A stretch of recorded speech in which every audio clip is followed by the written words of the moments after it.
Let me tell you about my family. I have my husband. We live in Knoxville, Tennessee. I have my husband. Thank you. Well, I have my husband and my 3 grown children. I have a 25-year-old boy that's married to a darling little girl.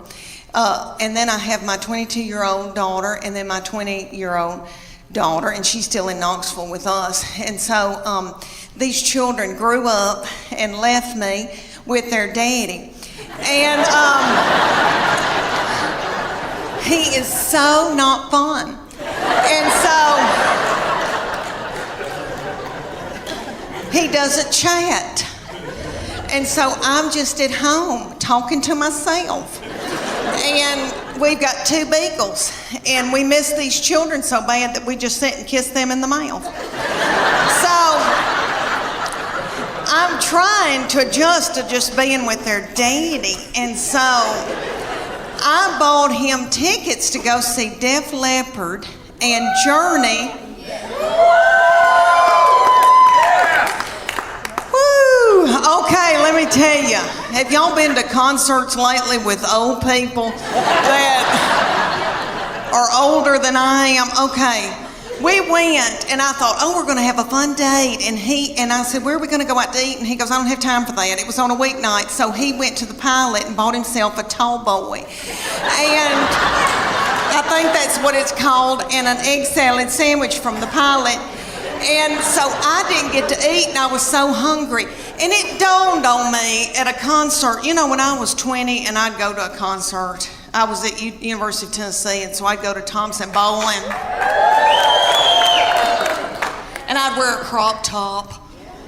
And I didn't care about eating. I wasn't hungry, you know. I was thinking what boys were going to be there, and I had on little bitty breeches. Because I still had a metabolism and my thyroid was acting right. Okay. So we go to Def Leppard and Journey, and everybody there is our age. And everybody's worried about the snack bar, first of all. And I was too. And I was so hungry, and I noticed that people had big Diet Cokes, like big buckets of Diet Coke, and were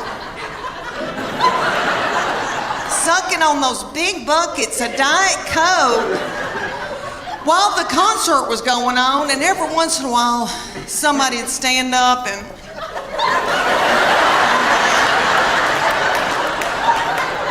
and then they'd sit back down.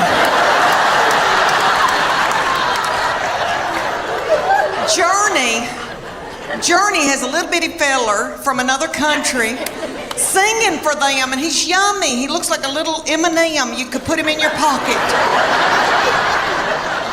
And you can tell he doesn't eat white flour and sugar. And he's singing and doing, he sounds like Steve Perry, but it's not the same. You know, Steve Perry's my boo. So it was like we were going to a tribute concert. But anyway, everybody in the band, besides this little fella, everybody had eaten white flour and sugar, probably had done dope and drank terrible things, and everybody looked sick.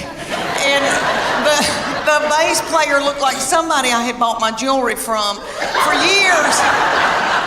And they were just barely a-going. And then Def Leppard came out, and it was that lead singer, I think, has got thyroid issues. His hair was just thin and didn't have a lux to it. And then I noticed he had little bitty tiny legs and a little pot belly stomach. But he sang "Put Some Sugar on It," which I hate that mess. I am a Earth, Wind and Fire R&B gal, and I love my Journey, but I was like, this isn't my thing. And my husband every once in a while would go, and then just sit down, because he loves it. But anyway, this little man with the tiny little legs and the thinning hair, and then he had this little bump right here, and I could tell that's a hernia. He's got a hernia.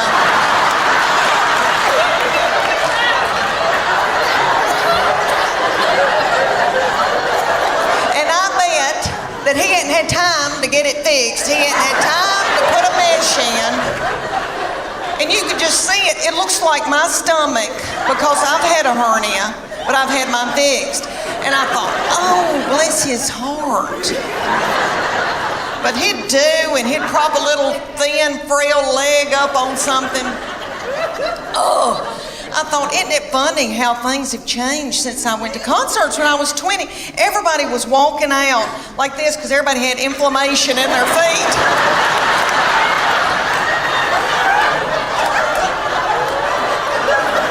Trying to get to their car. And it was like 10 o'clock. I thought, what are we doing out here? What are we doing? We gotta get home. We gotta get in the bed. I wanted all these children to play sports, you know, to keep them off of dope.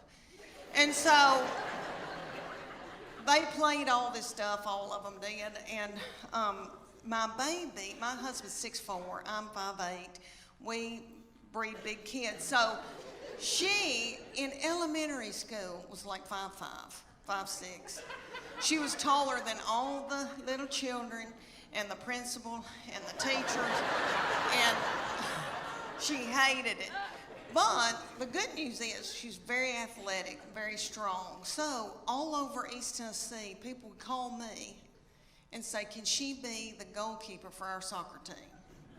I'll get her an iPhone. Yeah. Can she play basketball for us? She never played basketball. And you know, y'all, I lived through her. And I made her do it. And I felt like LeBron James's mama. And so she came to me and she goes, I'm sick of this. I'm not gonna do it anymore. I'm not gonna play all this mess. She goes, I've decided that I wanna cheer. And I said, well, baby, we're big people. And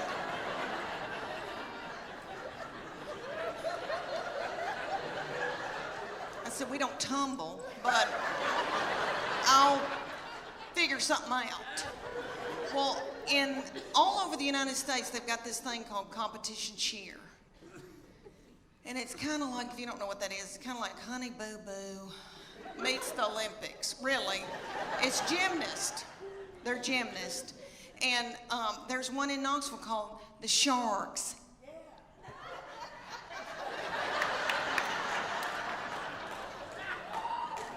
And they said, drop your baby off and she can try out to audition, whatever you want to call it. So I dropped her off and they ended up putting her on a bad Mama Jamma team because all the little children her age came up to hear on her. And somebody's got to throw them up in the air. So they were thrilled with her and they treated us like royalty. But anyway, they said, you're going to come in here twice a week, learn a 2-minute routine. It's going to cost you $150 a month. It's like, okay. They said, there's a uniform that you're going to order, and it comes to here. It's going to expose her stomach. She's going to have a tiny skirt on with a slit in it with a glitter panty underneath it. It's $300. I said, that's a whore outfit.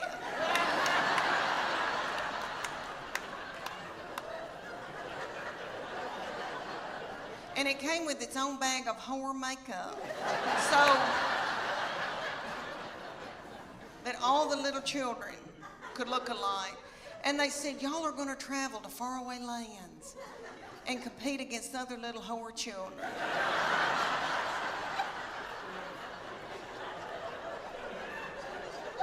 So we went to like Cincinnati or Atlanta.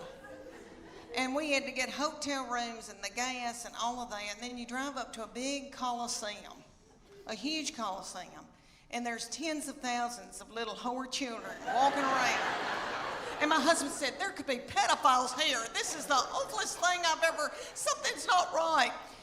Okay, so then they said, you're gonna pay $150 for your baby to be in this competition. You're gonna have to pay $30 to put a band on to get in and watch your baby in this competition. Somebody was selling corn dogs for $15. Okay.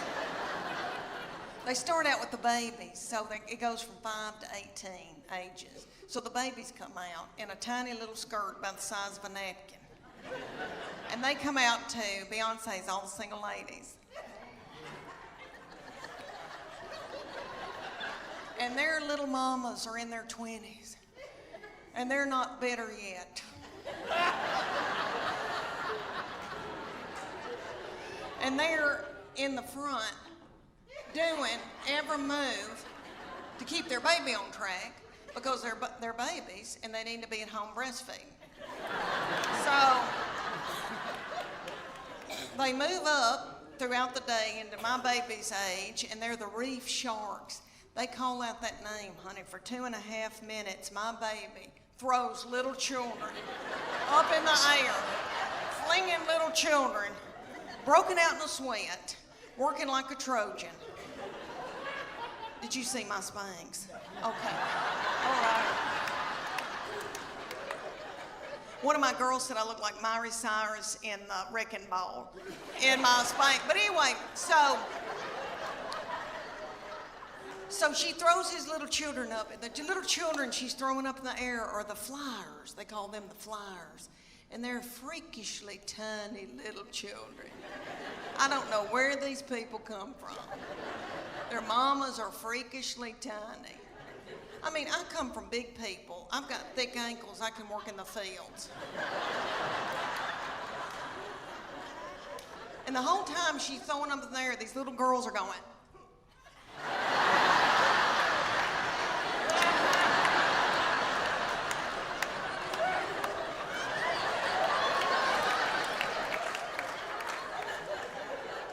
And nobody knows why, really.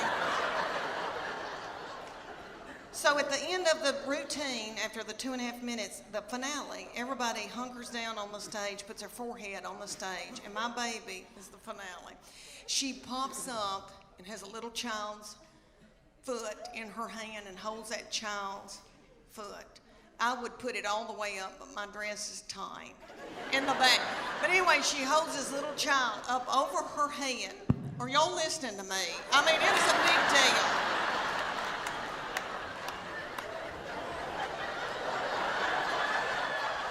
I mean, could you hold her up over your head or vice versa? I mean, you know, it's a big deal.